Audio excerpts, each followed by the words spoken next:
Vive a união estável há mais de 15 anos. Porém, o meu companheiro ainda não se divorciou da sua ex-mulher. Tem algum problema? Vamos ter que conversar direito sobre esse assunto. Alguns casais acreditam que após a separação de fato, não há necessidade de formalizar o divórcio. Porém, essa escolha pode afetar significativamente direitos, bens futuros e também a terceiros. Vamos falar primeiramente da confusão patrimonial. É importante saber que os bens adquiridos após a separação não serão afetados pela partilha do casamento. Contudo, a separação de fato, ela não é automaticamente reconhecida, sendo necessário comprovar que ela realmente aconteceu e quando aconteceu, para evitar possíveis problemas se a outra parte agir de má fé, alegando que aquele bem foi adquirido durante o casamento. Porque diante de uma alegação da outra parte, mesmo que agindo de má fé, no qual ela alega, digamos, a aquisição de um automóvel, e ela alega que essa aquisição de automóvel foi feita durante o casamento. Então, nesse caso, a outra parte terá que provar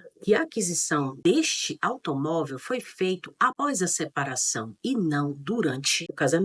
Além disso, a separação de fato, ela não rompe os vínculos e deveres conjugais, dentre elas a assistência familiar. Essa assistência moral é um cuidado essencial que se presta ao cônjuge mesmo durante esta separação. Essa ajuda engloba tanto aspectos morais como materiais. Vou lhe dar um exemplo. Imagine um casal que viveu durante 15 anos e separou-se de fato por 5 anos. Durante essa separação, um dos cônjuges adoece seriamente, qual está impossibilitado de trabalhar ou de fazer qualquer atividade. E devido a essa debilidade, ela encontra-se em uma situação financeira muito delicada, chegando a passar por necessidades. Nesse caso, o cônjuge que está enfrentando essas dificuldades pode, judicialmente, requerer uma ajuda financeira do outro cônjuge, como uma espécie de pensão. Existem entendimentos jurídicos que é um dever moral amparar o cônjuge ou ex-companheiro em momentos de dificuldade. E é importante destacar que essa responsabilidade vai além da pensão alimentícia. Ela pode incluir também o dever de cuidar, se por um acaso o ex-cônjuge estiver acamado, especialmente se não tiver outros familiares que possam cuidar dele. Tudo isso porque, mesmo após a separação, os laços e obrigações do casamento não se rompem, significando que, mesmo separado, o cônjuge ainda é casado e é legalmente responsável e obrigado a prestar assistência ao outro. E em alguns casos, o requerimento do divórcio não será possível, devido à condição de debilidade da outra parte. Como a separação de fato não define um marco preciso de rompimento, isso pode levar ao entendimento que o abandono adveio após a constatação da doença. Outra situação que a separação de fato pode impactar é na concessão de benefícios assistenciais, como exemplo da Bolsa Família. É sabido que os sistemas governamentais cruzam informações para verificar a veracidade das informações prestadas pelos requerentes. E os benefícios assistenciais são concedidos às famílias carentes que provem a sua condição de necessidade e miserabilidade, levando então em consideração a renda da família. Vamos então analisar, diante disso, uma separação de fato. A exemplo de uma Bolsa Família, de um casal separado, tem seus dados ainda estão interligados no cadastro do cônjuge beneficiário. Isso poderá afetar a concessão desse benefício e, estando interligados, pois apenas estão separados de fato, a soma da renda familiar pode ultrapassar o valor máximo estabelecido pelo governo. Quero aqui falar de um caso pontual com relação à separação de fato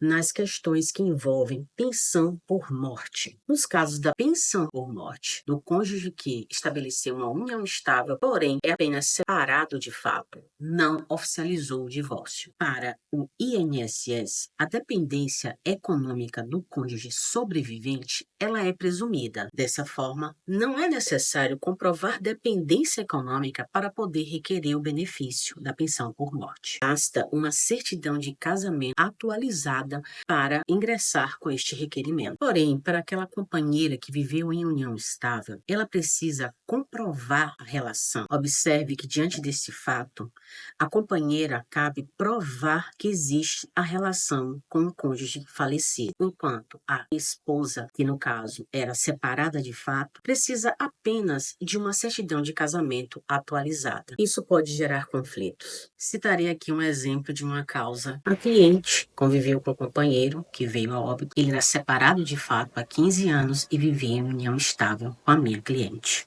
Após o falecimento, sendo ela orientada a buscar o benefício da pensão por morte, uma vez que o falecido era segurado, tamanha surpresa foi quando ela chegou ao INSS e descobriu que a pensão deveria ser dividida, uma vez que a esposa do falecido já havia entrado com o requerimento de pensão por morte. Ocorre que a minha cliente teve que comprovar a existência desta relação através de documentos, fotos, provas e declarações de união estável para também ter direito à pensão por morte, que acabou sendo rateada entre ela e a esposa. Lógico que adentramos com a ação para requerer a exclusão da esposa como beneficiária da pensão por morte, uma vez que a relação já havia terminado há mais de 15 anos. Ou seja, ela não teria dependência econômica do ex-companheiro. Por isso, é fundamental estar ciente das complicações que envolve a separação de fato. Isso também impacta no requerimento de benefícios, como o benefício de prestação continuada, o LOAS, no qual é possível pedir, mediante o cumprimento de alguns requisitos, como acima de 65 anos de idade, ou portador de deficiência incapacitante, e a renda familiar inferior a 1/4 do salário mínimo. O mesmo exemplo que foi dado com relação ao Bolsa Família, no momento do requerimento, serão cruzadas informações no sistema governamental e verificar que aquele requerente é casado e aquele cônjuge está empregado ou possua outras fontes de renda, isso prejudica e muito a concessão deste benefício, porque ao analisar a renda per capita da família, o valor poderá ultrapassar o valor estabelecido legalmente. E o requerente, tendo esse benefício negado diante dessa situação, terá sim que requerer o benefício judicialmente, para assim, quem sabe, poder comprovar quando houve essa separação de fato, ou até mesmo ajuizar o divórcio, para determinar o rompimento do vínculo. E somente assim, após a confirmação legal dessa relação ou divórcio, é que será possível requerer um novo benefício. Outras implicações da separação de fato é também na aquisição ou financiamento de imóveis. Na aquisição de imóveis, no momento da assinatura da aquisição, é necessário, além dos documentos exigidos, a assinatura do cônjuge do comprador. É a chamada outorga uxória. No caso, é necessário que o cônjuge também assine aquele documento.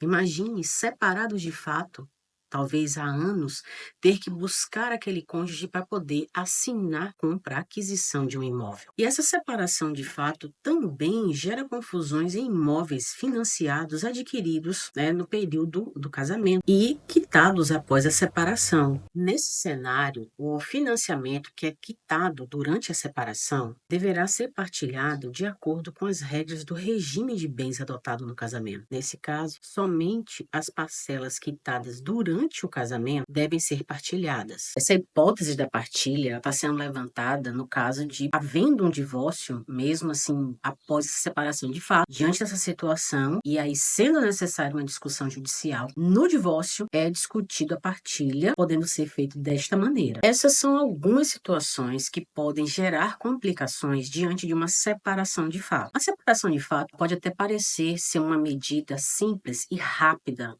para se resolver a dissolução de um relacionamento. Porém, esta é uma prática informal, pois o fim do casamento ele ocorre mediante o divórcio. Então, somente após o divórcio, o vínculo matrimonial ele realmente é rompido. Se você está vendo essa situação, a orientação é buscar um advogado para saber quais são os seus direitos e assim poder formalizar este divórcio. A urgência em resolver essa situação ela é necessária para proteger seus interesses e evitar possíveis dificuldades futuras.